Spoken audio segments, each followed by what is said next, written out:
Hola, ¿qué tal? Mi nombre es Frida Shessida Espíndola García, estudiante de la licenciatura de Criminología y Criminalística de la Universidad de Londres. Hoy vengo a presentarles un análisis psicocriminológico de la película Línea de Emergencia.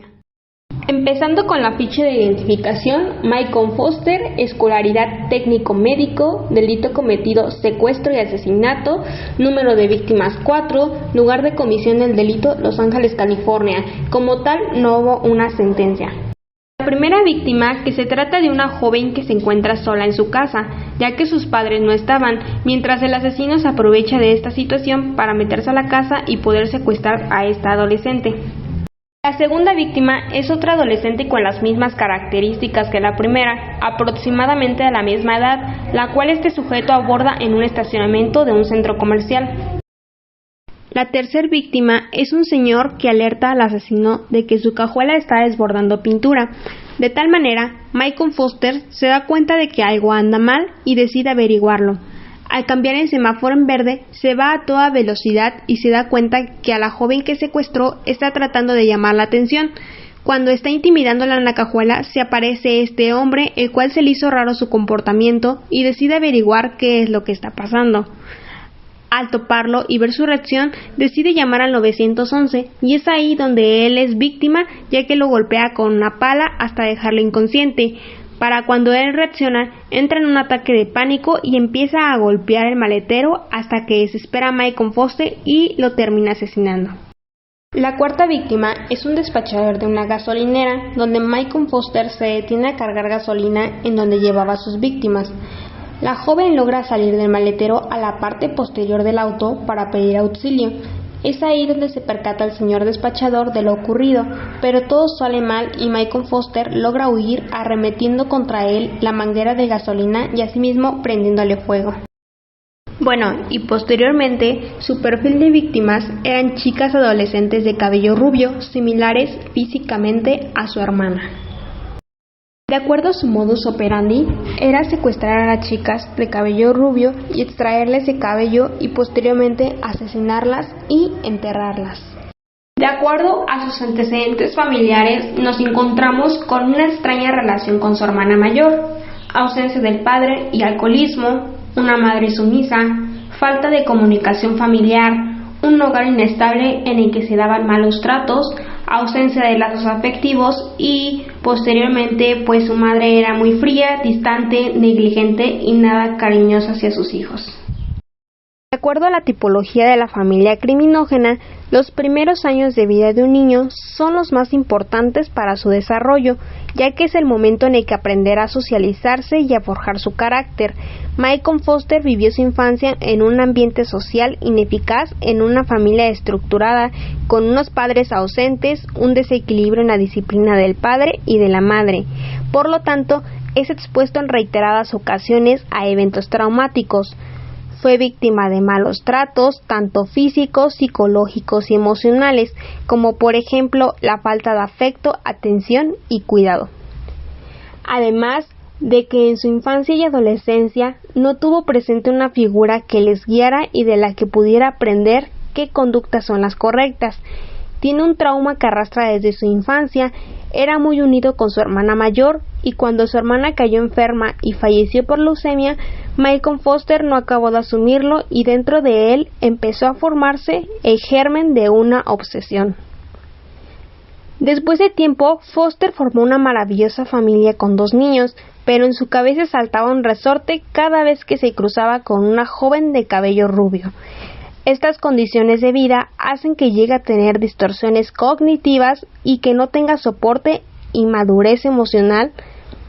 Por lo tanto, él no posee estrategias de afrontamiento para resolver sus conflictos que se le presentan.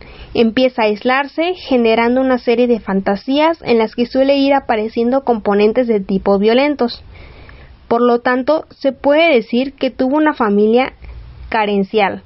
¿Por qué? Por la ausencia e insuficiencia del cuidado de sus padres. De acuerdo a la tipología caracterológica, lo relacioné con el carácter apasionado. ¿Por qué? Porque el estado paranoide se da con bastante frecuencia y orienta fácilmente al mecanismo apasionado hacia una conducta antisocial o agresiva. Por eso es imposible que controle sus impulsos. También nos encontramos con la hipertrofia adquirida, que es la consecuencia de una derivación de la energía psíquica que utiliza la vía de salida, favoreciendo mejor la perpetración del homicidio provocado por odio, celos, venganzas, etc. En este caso, Michael Foster no era musculoso, pero sí tenía mucha fuerza. También porque es organizado por la base de odio, porque su padre los abandonó y tiene ese remordimiento de culpa porque no pudo hacer algo por su hermana.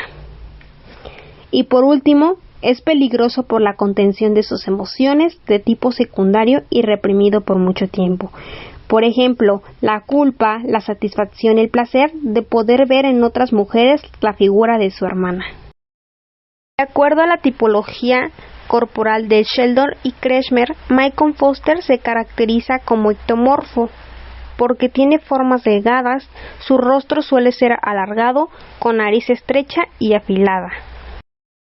Su actividad criminal empezó justo después de que falleció su hermana de leucemia, por lo que entró en represión porque nunca dio a conocer sus sentimientos hacia su hermana, ya que estaba enamorado de ella. Esto le generó un resentimiento de culpa e inseguridad por todo lo anteriormente vivido en su familia. Lo que fue la muerte de su hermana hizo que desencadenara todos estos factores para llegar a cometer este tipo de actos. Después de su primer crimen, pasaron 6 meses para volver a cometer actos delictivos. En los factores predisponentes nos encontramos con crueldad hacia los animales, timidez en su infancia debido a los problemas familiares, que estaba enamorado de su hermana y finalmente una infancia traumática. Como factores preparantes encontramos inseguridad, resentimiento de culpa y represión porque nunca dio a conocer sus sentimientos. Y como último factor encontramos los desencadenantes. Aquí es la pérdida de su hermana a causa de su enfermedad. En base a todo lo anteriormente mencionado, podemos observar que antes de cometer sus delitos tenía una peligrosidad media, pero después de que falleció su hermana se puede observar cómo es que incrementó su índice de peligrosidad. De acuerdo al manual de DSM-5, se caracterizó como un trastorno antisocial de la personalidad, ya que cumple con todas las características, por lo tanto, podemos determinar que se trata de un psicópata. Se caracterizó como un psicópata porque se encuentra viviendo en sociedad y posee total conocimiento de lo correcto e incorrecto de sus acciones.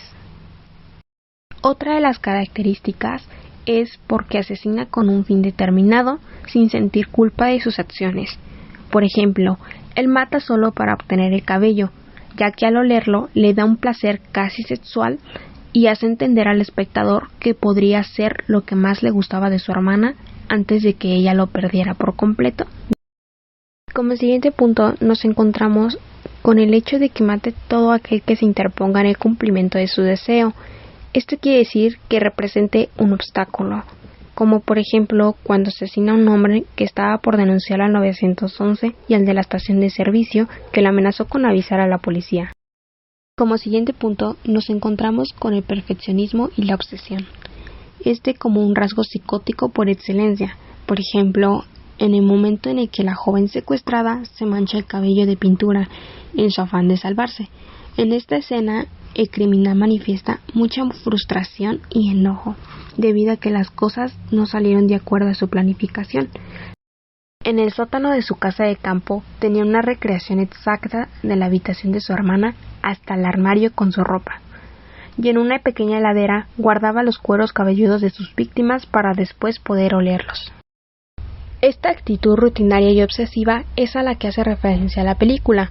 Cuando descubre en el cuero cabelludo de una de sus víctimas mechones azules, entra en cólera justamente porque rompe con el parámetro de la perfección establecido por él mismo. Otra de sus características es que es una persona muy inteligente y está completamente instruido en lo que respecta a su obsesión.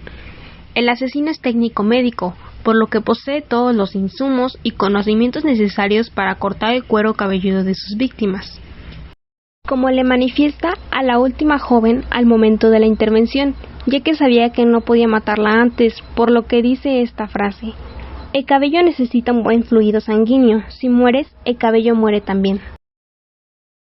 De acuerdo a la teoría de Sigmund Freud, los factores psicológicos de la tercera categoría, como lo es la imaginación y la fantasía, son los que gobiernan los sentimientos de culpabilidad, quizás pensando que pudo haber hecho algo más por su hermana, y no lo hizo.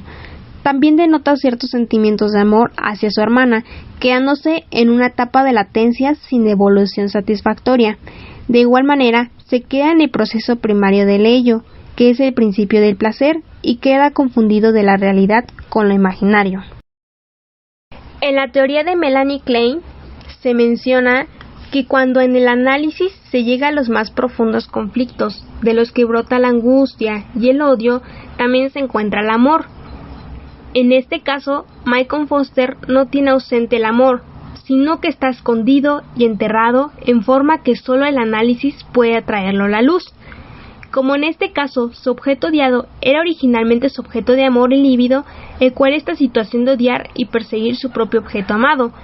Como esta es una situación intolerable, es preciso suprimir todo recuerdo y conciencia de cualquier sentimiento de amor por cualquier objeto. El cometer este tipo de actos alivia algunos de sus sentimientos inconscientes de culpa. Y bueno, esto sería todo de mi parte. Muchas gracias por su atención.